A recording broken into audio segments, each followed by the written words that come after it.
सम्राट अशोक, एक नाम लेकिन चेहरे दो।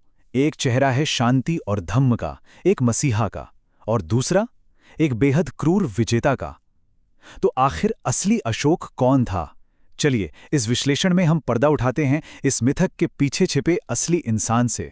जाने माने इतिहासकार H.G. वेल्स ने कहा था कि इतिहास के पन्नों में हजारों राजाओं के बीच अशोक का नाम एक सितारे की तरह बिल्कुल अकेला चमकता है। मतलब उन्हें सिर्फ एक राजा नहीं बल्कि एक रोशनी की तरह देखा जाता है। लेकिन जैसा कि अक्सर होता है, ये चमकती हुई तस्वीर कहानी का बस एक हिस्सा है।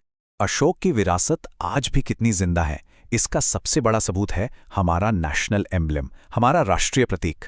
ये सिर्फ एक पत्थर का स्तंभ नहीं है, सोचिए, ये मॉडर्न इंडिया की पहचान का हिस्सा है। एक ऐसी चीज जो हमें सीधा 2500 साल पीछे अशोक के जमाने से जोड़ती है। तो चलिए सबसे पहले उस अशोक से मिलते हैं जिसे पूरी दुनिया जानती है, जिसे पूजती है। एक आदर्श शासक, एक महान सम्राट। हाँ, तो ये है अशोक की पॉपुलर इमेज। कौन? वो महान शासक जिसने लगभग पूरे उपमहाद्वीप को एक कर दिया। वो दयालु बौद्ध राजा जो अहिंसा और शांति का प्रतीक बन गया। इतना ही नहीं, उनका प्रतीक, उनका धर्मचक्र आज हमारे तिरंगे पर है। यही कहानी है जो हम सब ने बचपन से सुनी और पढ़ी है ना? लेकिन हर सिक्के का एक दूसरा पहलू होता है, और अब हम कहानी के उस अंधेरे हिस्से में चलेंगे जो इस परफेक्ट इमेज को तोड़कर रख देता है। ये कहानी है अशोक के सत्ता तक पहुंचने के खूनी रास्ते की। 99 बौद्ध ग्रंथों की माने तो गद्दी हासिल करने के लिए अशोक ने अपने 99 सौतेले भाइयों को मौत के घाट उतार दिया था। अब सवाल ये उठता है कि इतनी बेरहमी से शुरुआत करने वाला इंसान आगे चलकर अहिंसा का सबसे बड़ा पुजारी कैसे बन गया? इस टाइमलाइन पे एक नजर डालिए। उनके पिता सम्राट बिंदुसार की मौत और अशोक के राज्याभिषेक के बीच पूरे 4 साल का गैप है। अब ये 4 साल शांति से तो नहीं गुजरे होंगे, नहीं, ये 4 साल एक भयानक सिविल वॉर, एक गृह युद्ध के थे। इससे साफ पता चलता है कि अशोक को सिंहासन थाली में परोसकर नहीं मिला था, यह खून से सना हुआ था।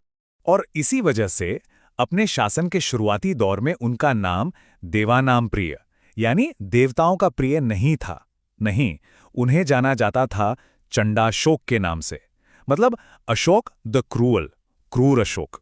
ये नाम ही उनकी शुरुआती शख्सियत की पूरी कहानी कह देता है।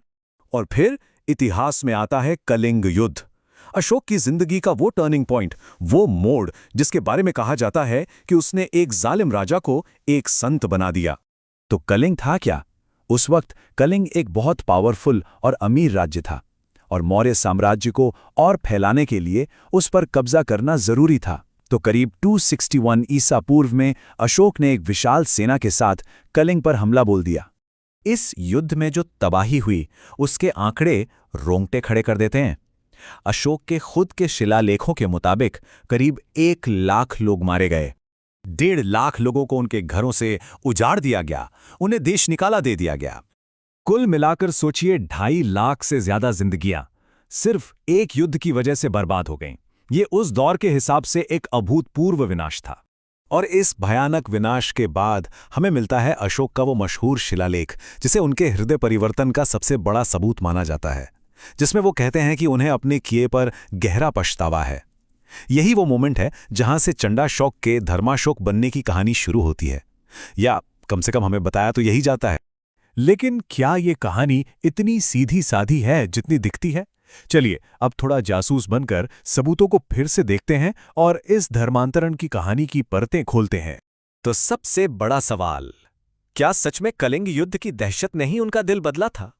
और यहीं पर जो हमने कहानी सुनी है, उस पर एक बहुत बड़ा सवालिया निशान लग जाता है। क्यों? क्योंकि कुछ छोटे शिलालेखों से यह सबूत मिलता है कि अशोक ने कलिंग युद्ध से 2 साल पहले ही बौद्ध धर्म अपना लिया था। अगर ये सच है तो फिर युद्ध उनके धर्मांतरण की वजह कैसे हो सकता है? यह इस बात की तरफ इशारा करता है कि शायद ये एक राजनीतिक कदम था, एक इतने बड़े साम्राज्य को एक नैतिक कोड के जरिए एक साथ जोड़े रखने का एक तरीका। चलिए उस मशहूर उद्धरण पर वापस चलते हैं। मुझे कलिंग जीतने का गहरा पछतावा है। सुनने में बहुत अच्छा लगता है, लेकिन क्या यही पूरा सच है? क्योंकि उसी शिलालेख में थोड़ा आगे एक छिपी हुई धमकी भी है। अशोक कहते हैं कि पश्चाताप तो ठीक है, लेकिन मेरे पास अब भी सजा देने की ताकत है। और बाकी जनजातियों को बगावत करने की हिम्मत नहीं करनी चाहिए, वरना वे भी मारे जाएंगे। अब ये किसी शांति दूत की भाषा तो बिल्कुल नहीं लगती। और शायद सबसे बड़ा विरोधाभास ये है, जिन लोगों पर सबसे ज्यादा जुल्म हुआ, यानी कलिंग के लोगों पर, उनके अपने इलाके आज के ओडिशा में जो शिलालेख मिले हैं, उनमें पछतावा का एक लफ्ज तक नहीं है। उनसे कोई माफी नहीं मांगी गई। ये खामोशी बहुत कुछ कह जाती है। तो असली अशोक कौन थे, इस पर बहस जारी रह सकती है, लेकिन एक बात बिल्कुल साफ है, उनका जो असर इतिहास पर पड़ा वो बेजोड़ है। तो चलिए उनकी इस अमिट छाप को समझते हैं। उनके व्यक्तिगत इरादे जो भी रहे हों, एक चीज तो तय है, अशोक ने बौद्ध धर्म को एक स्थानीय मान्यता से उठाकर एक वैश्विक धर्म बनाने में सबसे अहम भूमिका निभाई। उन्होंने श्रीलंका, सीरिया, यहाँ तक कि यूरोप में मैसेडोनिया तक अपने दूत भेजे और इस दर्शन को हिंदुस्तान की सरहदों के बहुत बहुत पार तक पहुंचा दिया। सिर्फ धर्म नहीं, शासन में भी उनके काम कमाल के थे। उन्होंने धर्म यानी नैतिकता पर आधारित शासन की नींव रखी।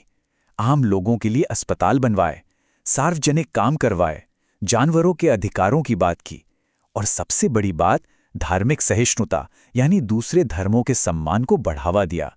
ये सारी बातें उस जमाने के हिसाब से हजारों साल आगे की सोच थी।